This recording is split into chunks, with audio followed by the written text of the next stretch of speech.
Good afternoon from the Red Mic. Hope everybody had a good Monday. Glad to be back in the home office today. Although I'll be out Wednesday, Thursday, and Friday. I'll be in Phoenix on a educational slash business conference. Be out there with my operations director and a couple of my board members. So uh, I am planning on taking the Red Mic with me, not just doing it from my phone, but we'll we'll see what we can do. These weekday messages are leadership and life lessons I've picked up from my life as a public servant, mostly in state government, a youth sports coach, and a scouting volunteer, and as a mediocre athlete with a whole lot more heart than physical ability. I always knew what to do, I just didn't always have the tools to do it. Today, I'd like to share a couple of stories, both rooted in nature, that offer, I think, valuable lessons for navigating the twists and turns of both life and business. We've got a house plant here that's been slowly wilting in a pot. We think it's because it's become too big for that pot and that its roots are starting to choke itself out a little bit. And this is, plenty of sunshine and water, but the plant is struggling to thrive. We're pretty sure that it's the restricted environment, which can also symbolize complacency or a fixed mindset that you might have in the workplace. And in that workplace, we can be just like this dying plant. We can become very confined by outdated strategies or an unwillingness to adapt. We put ourselves in those boxes, and we built the box largely, and we're comfortable there. But as you grow, you're going to hit the edges of that box, and sooner or later, that box is not going to be very comfortable. But you're not going to grow anymore either. So you've got to figure out ways to change what you're doing, adapt, and move on. Um, a good example. The day I started at my current job as executive director at the chiropractic board, our finance director resigned. She had an opportunity to have a slightly better paying job, but it was a heck of a lot closer to where she lived. And I knew what the small budget I looked at all the numbers, and I knew I couldn't replace her. So I asked my office manager and my uh, director of operations to each take on some of those finance director type roles, purchasing, paying bills, helping with the budget, stuff like that. And then I also brought in a third party contractor to pick up the things that those two valued employees weren't going to be able to do. They didn't have the necessary education, skill, background, whatever. Um, so I gave, for them taking on these new jobs, I gave each of them, raises. Um, and then I had that third party contractor. Now, with all of that, I still spent less than I would have spent on hiring or a finance director with the amount of salary that I had left.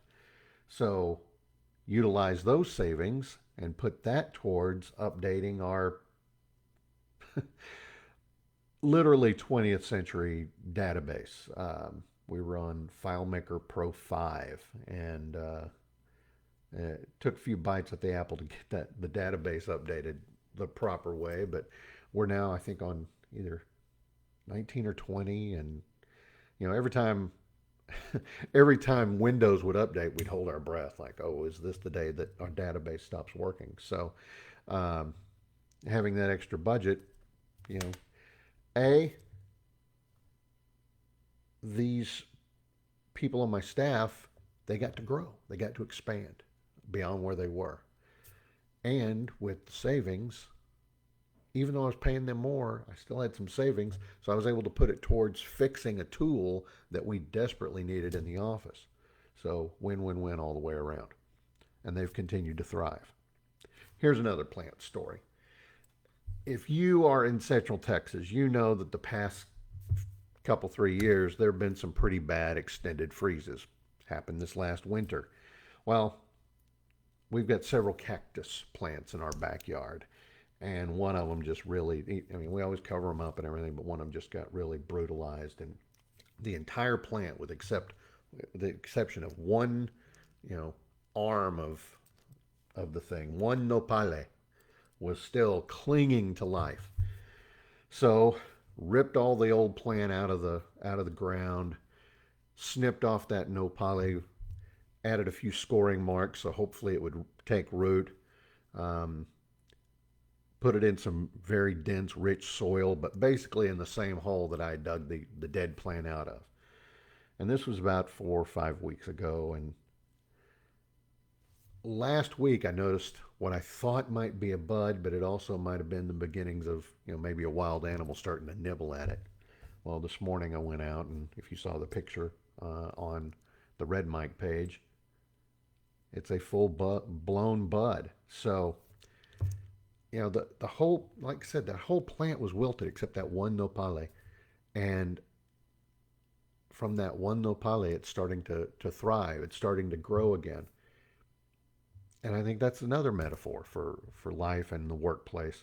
No matter how tough things can get, and, trust me, life can be a desert sometimes. We all have this amazing ability to bounce back.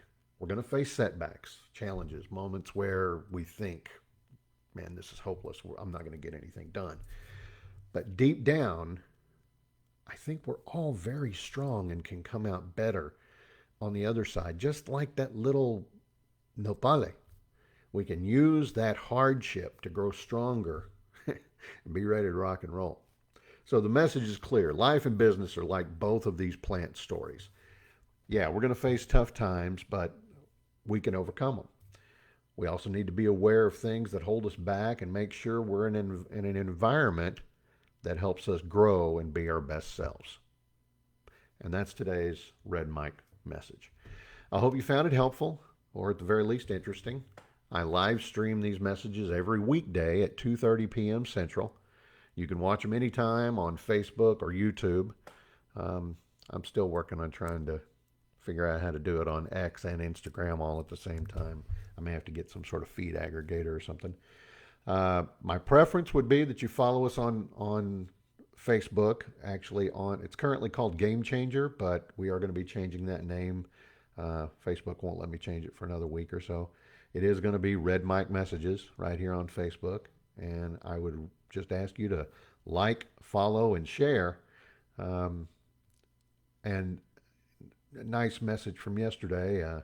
Someone reached out and they said that they were having some struggles, and yesterday's Red Mike message just had the right message on the right day at the right time. And hearing that just made my day and made the trip back from Oklahoma that much easier. So again, I'd appreciate a like, a follow, a share, and I hope to see you all tomorrow, and keep growing.